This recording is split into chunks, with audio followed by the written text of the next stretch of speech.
রবিবার পুরান ঢাকার আরমানিটোলার পানির পাম্প গলির এক বাসায় টিউশনি করাতে যান জগন্নাথ বিশ্ববিদ্যালয়ের শিক্ষার্থী জোবায়েদ। বিকাল 4:45টার দিকে সেই বাসার নিচে ছুরিকাঘাতের শিকার হন জোবায়েদ। এই অবস্থাতেই ওই বাসার 3 তলা পর্যন্ত উঠতেই তার মৃত্যু হয়। সিঁড়ির নিচতলা থেকে 3 তলা পর্যন্ত ছিল রক্তের দাগ। 3 তলার সিঁড়িতে উপুড় হয়ে পড়েছিল নিথর জোবায়েদ। ময়নাতদন্তের পর চিকিৎসকরা জানান, জোবায়েদের গলার ডান পাশে ধারালো অস্ত্রের ক্ষত পাওয়া গেছে।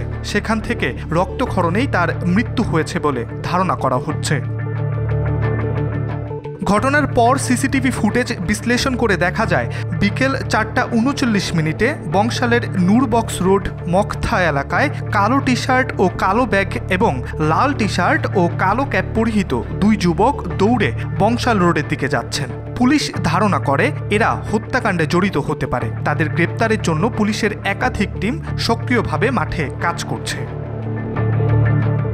এদিকে জোবায়েদের হত্যার বিষয়টি তার বন্ধু সৈকতকে প্রথম জানায় ছাত্রী বর্ষা।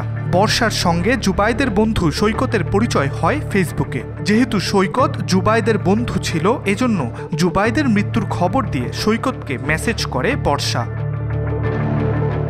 সেই সূত্র ধরে বর্ষাকে জিজ্ঞাসাবাদ করে পুলিশ। পরে আরমানিটোলার নূরবক্স রোডের বাসা থেকে বর্ষাকে হেফাজতে নেয় পুলিশ।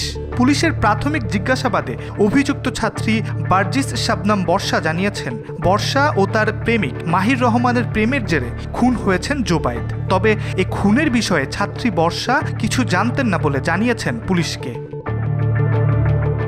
জিজ্ঞাসাবাদে বর্ষা আরও জানান, সন্দেহভাজন মাহির রহমানের সঙ্গে তার 9 বছরের প্রেমের সম্পর্ক ছিল।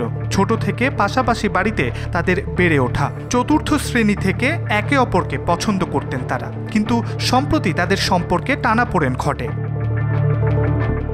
কিছুদিন আগে তাদের সম্পর্কের ভাঙন হয় এবং বর্ষা তার প্রেমিক মাহির রহমানকে জানান তিনি জোবায়েদকে পছন্দ করেন, কিন্তু জোবায়েদকে তিনি তার পছন্দের কথা এখনও জানাননি। জোবায়েদের সঙ্গে বর্ষার কোনো প্রেমের সম্পর্ক নেই। তাদের মধ্যে এ ধরনের কোনো মেসেজও পাওয়া যায়নি। কিন্তু বর্ষার কথার ওপর ভিত্তি করে রাগে ক্ষোভে বর্ষার প্রেমিক তার বন্ধুকে সঙ্গে করে জোবায়েদকে খুন করে। ইব্রাহিম হোসেন, আজকাল।